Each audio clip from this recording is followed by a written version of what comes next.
तो है मुझे। मेरा जो थीसिस इंटरेस्ट एरिया है वो भी इलेक्टोरल पॉलिटिक्स में ही है, तो इंटरेस्ट बचपन से ही रहा है, हमेशा से। लेकिन पार्टिसिपेटरी इंटरेस्ट नहीं रहा है, तो I don't want to be a face of it. पर अभी क्योंकि मजबूरी बहुत है घर पर, और जो मेरे भाई हैं उन पर फर्जी मुकदमा लगाया गया है, मेरी मम्मी पर फर्जी मुकदमा लगाया गया है, तो अभी अपने घर पर अकेली मैं ही हूँ, तो ये सारी जिम्मेदारी अभी मेरे सर है। जिम्मेदारियां हैं। आपके भाई जो नाहिद हसन हैं उनके ऊपर गुंडा एक्ट, इन तमाम चीज़ों पे उनको ऊपर आरोप है, उनके ऊपर बड़ा गंभीर है ये आरोप।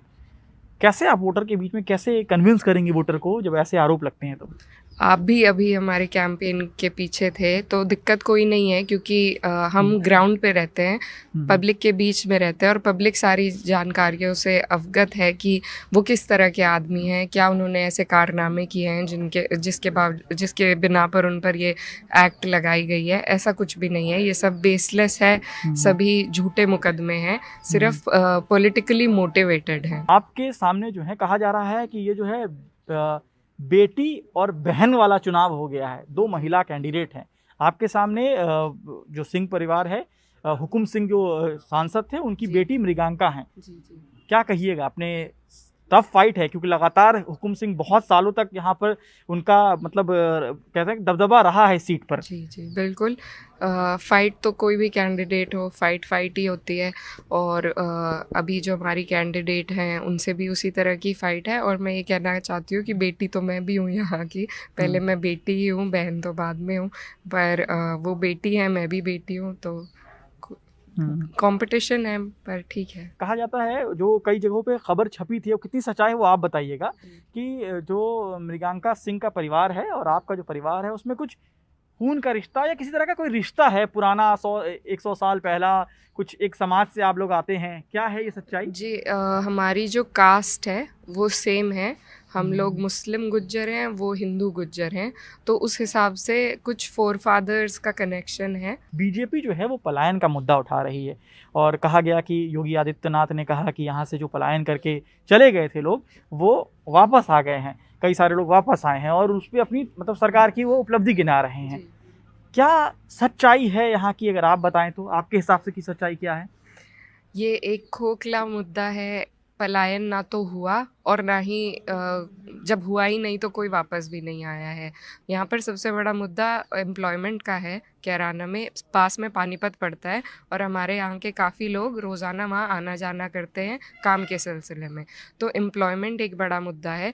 और जितने लोग अब कारोबार के चक्कर में एक आध लोग कोई गए हैं, उनके अभी भी बाहरी कारोबार है, ये सिर्फ टोकन के तौर पे उनको ला कर दिखा रहे हैं। और पलायन जैसे इन्होंने दर्शाया था कि एक धर्म विशेष का यहाँ से पलायन हुआ है, वो बिल्कुल ही झूठ बात थी। कुछ चंद लोग, अपना कारोबार जैसे बढ़ता है, आदमी बड़े शहर की तरफ जाता है, कैराना एक छोटा कस्बा है, तो 2-3 फैमिलीज़ कारोबार बड़ा होने की वजह से यहाँ से गए थे, उन्हीं को ये लेकर आते हैं और उन्हीं का टोकन प्रचार करते हैं। लेकिन मृगांका, जो आप उनकी बात कर रही हैं और उनकी पार्टी की बात कर रही हैं, लेकिन इतना एक चीज़ तो है कि यहाँ से लोग गए थे, पलायन किया था उन्होंने, ठीक है, और वो क्राइम जो इशू है यहाँ पे, क्राइम का एक बड़ा इशू रहा है यहाँ पर। जो दुकानदार हैं, व्यापारी हैं, वो चाहे अक्रॉस द रिलीजन, चाहे वो मुसलमान हो हिंदू, उनकी एक शिकायत रही कि यहाँ पे क्राइम तो रहा है। ये सच्चाई को आप एक्सेप्ट करेगी ना? Kairana is not an island, अलग से नहीं है। कैराना यूपी का ही पार्ट है। जितना क्राइम पूरे ही प्रदेश में है, उसी हिसाब का यहाँ पर भी है। ऐसे कोई यहाँ पे अलग से कुछ प्रचंड किस्म का क्राइम नहीं, ना तो था ना अब है। तो जो लोग के बारे में, जिन लोगों के बारे में कहा जा रहा है कि वो पलायन कर गए थे, और योगी आदित्यनाथ ने भी कहा वो आए थे कि यहाँ मिलने के लोगों से, और मैं भी कुछ परिवार से मिलकर आया हूँ, मैं कुछ लोगों से मिलकर आया हूँ यहाँ से, जिनके परिवार को छोड़ के यहाँ से जाना पड़ा था। 2014 में यहाँ पे कुछ मर्डर भी हुआ था, कुछ लोगों का, कुछ व्यापारियों का, ये सारी चीज़ें हुई थी। तो क्यों नहीं आप लोग भी अपनी तरफ से, अगर कोई आप पे आरोप लगाता है कि इस तरह का माहौल बन रहा है, क्यों नहीं आप लोग भी अपनी तरफ से कदम बढ़ाती हैं, उन लोगों से मुलाकात करें जो यहाँ से चले गए थे, जो व्यापारी वर्ग, ताकि उनमें भी एक उम्मीद जगे? मैंने जैसा आपको बताया, हमने पता जो लगाया था, हमें ये जानकारी हासिल हुई कि 1-2 परिवार जो गए थे देहरादून की तरफ, वो अपना कारोबार बढ़ने की वजह से गए थे। पलायन की कोई मुसलमान किसी हिंदू को भगा रहा है, ऐसे पलायन से अगर आप वाकिफ़ हैं तो आप मुझे बता दीजिए, मैं मिल लूँगी उनसे जाकर। लेकिन हमारी तरफ से जो हमने जानकारी हासिल करी, तो वो पलायन एक बेटर इकोनॉमिक अपॉर्चुनिटीज़ के लिए था, उसमें कोई किसी को नहीं रोकेगा। मैं आपको नहीं रोकूंगी, आप मुझे नहीं रोकेंगे। क्राइम के डर से भी था। क्राइम के डर से I am not aware of it कि क्राइम के डर से था, आप मुझे जानकारी दे दीजिए, क्योंकि बिल्कुल, हमने सेंट्रल एजेंसीज ने भी इस पर तहकीकात करी थी और उन्होंने इस मुद्दे को नकारा था। लेकिन पूरी बीजेपी तो इसी मुद्दे पे यहाँ बात कर रही है। बीजेपी के कहने से क्या फर्क पड़ता है, बीजेपी तो बहुत सारी झूठी बातें कहती है, हम सबका यकीन करने लगेंगे। चलिए, तो आप भाई की तरफ, अभी भाई जेल में है, आपने पर्चा दाखिल किया है, जीतते हैं तो 3 सबसे पहला काम क्या होगा? सबसे पहले development, infrastructure development, employment, better employment opportunities और एजुकेशन की फील्ड में हम काम करना चाहेंगे। तो फिर आपसे सवाल उठेगा कि आपके भाई तो 5 साल विधायक रहे हैं यहाँ पे, तो फिर क्या उतने दिनों में ये काम हुआ ये? मेरे भाई 5 साल विधायक रहे हैं, लेकिन आपको ये भी मालूम होगा कि जो बड़े प्रोजेक्ट्स होते हैं ये सरकार के द्वारा स्पॉन्सर्ड होते हैं। सरकार किसकी थी ये भी आपको मालूम होगा।